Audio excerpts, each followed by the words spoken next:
welcome Isaac Bell and Team 5. Okay, so I want everyone to take a good look at these numbers. Try and imagine in your mind what these numbers could possibly be referring to. They're pretty large. They're in the millions, thousands. They could be, profit of a business. They could be population sizes of countries, things like that. Surprisingly enough, though, actually, these refer to injuries in high school students. So the top one, the 7,800,000, are the amount of high school athletes there are in the country. 2 million is the amount of injuries that happen every year, which is a quarter of the high school athletes that there are. 500,000 of these injuries, they actually go to the doctor's office, and 30,000 of these require surgery. So this is just in 1 year. So we can see that the industry, or as far as high school sports go, there are a lot of injuries, okay? So the one thing that we suggest that you guys do is you expand your athletic training program because there are so many injuries. So expand your athletic training program. And we're going to turn the time to Stephen to explain one of the points of this.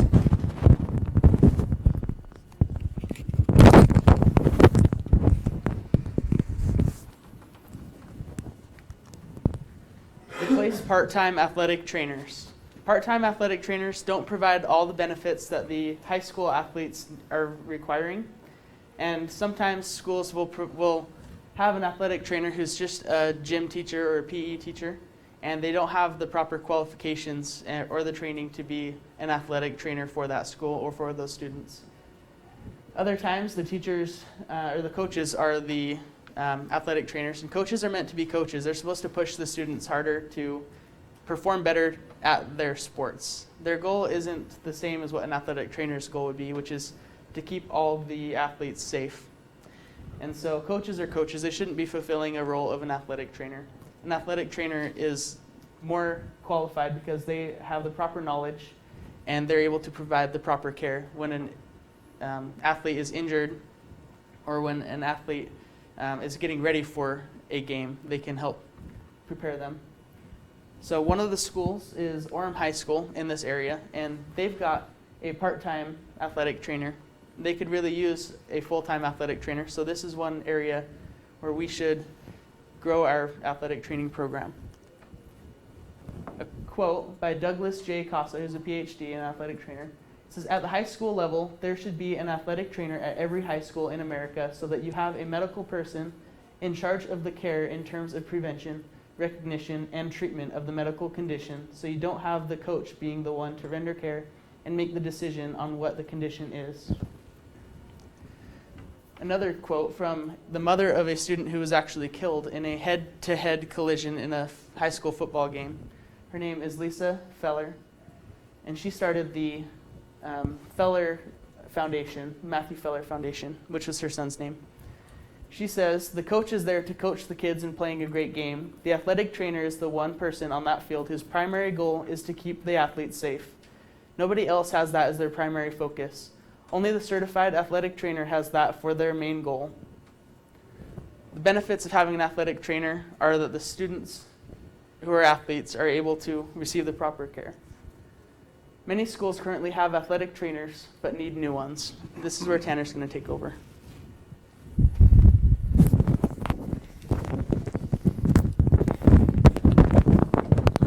So there's a lot of schools that have athletic trainers but need new ones. And this is mainly because those athletic trainers that are there are retiring. So we need to replace retiring athletic trainers. Okay, so their sports programs should have athletic trainers. Everyone should have one because, like Sean said, their main purpose is to keep the athletes safe, and nobody else is going to do that because the coach is busy calling plays or whatnot.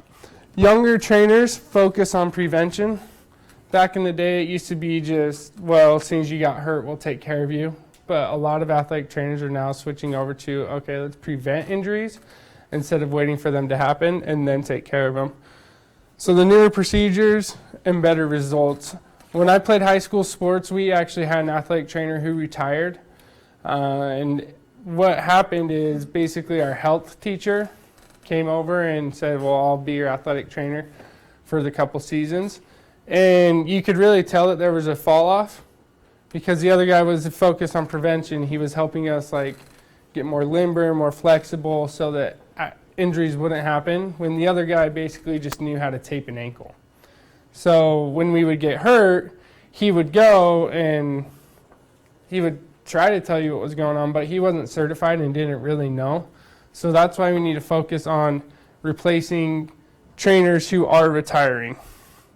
And a quote by Lyle Michele says, "If every school had an athletic trainer, I think it would go a long way toward preventing injuries, because ATs are not only trained in first aid and dealing with injuries, but they're often increasingly being trained in preventative techniques, training techniques, strengthening and flexibility techniques, and these kinds of things."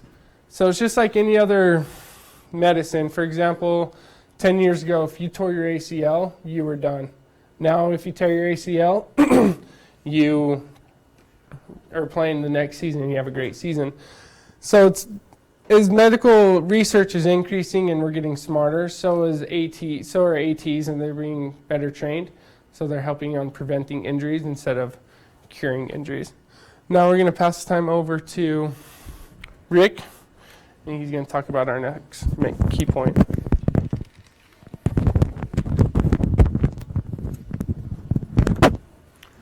All right, so the last key point that we have is that we need to build better relationships. We need to maintain these relationships. First of which, like we've mentioned, is we need to make sure that as we do get into these schools, as we are being allowed, we don't undermine anything that the prior trainers have done. Like he said, they are oftentimes, these trainers are people who hold multiple roles in the school. They are not certified or qualified. So as we get into the school, we just need to not undermine what the people before us have done. Next thing we need to do is we need to focus on the individual and not necessarily the business. A lot of the times as we're dealing with students particularly, we just have to go off of what their insurance is.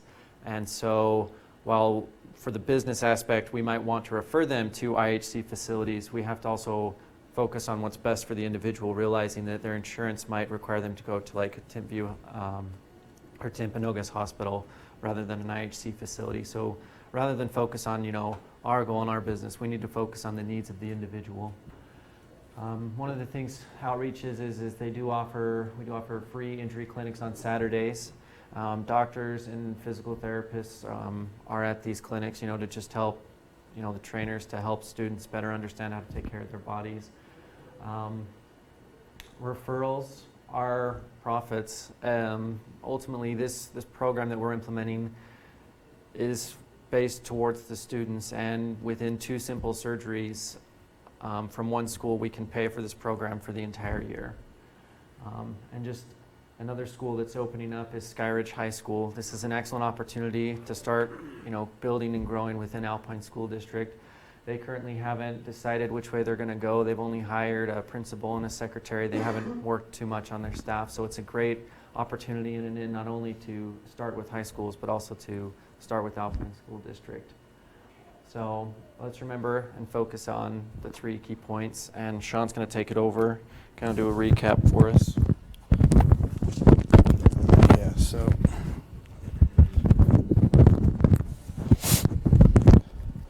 let's go over and highlight those key points again about why this is so important. So 1, we need to replace part-time athletic trainers. So we have people who are focused on the well-being of the athletes. We also need to replace those retiring athletic trainers. That way we have those young athletic trainers who have those new medical procedures, new methods of prevention, and also taking care of athletes while they're playing on the field. And then lastly, to build better relationships, so we have a better relationship with those athletic trainers and with those medical professionals, and that way we can better take care of those athletes. Any questions?